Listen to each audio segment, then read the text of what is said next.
papunta dyan ang sitwasyon natin ngayon. Sa gitna ng sunod-sunod na kilos protesta na nagaganap ngayon, naniniwala si dating National Security Advisor Norberto Gonzales na posibleng sumiklab na muli ang people power. Oras na hindi mapigilan ang galit at pagkadismaya ng mamayan sa gobyerno. Sa isang eksklusibong panayam ng SMNI News, sinabi ni Gonzales na talamak na ang korupsyon at pamumulitika ng administrasyon ni Marcos Jr.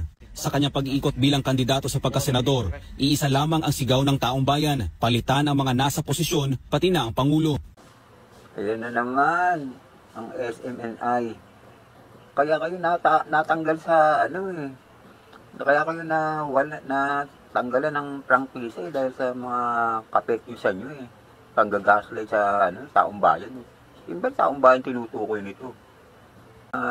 Ang totoo niyan, wala kayong taong bayan. Kayo lang yan mga DDS. Wala kayong suporta ng taong bayan. Maiingi lang kayo pero kakaunti lang kayo.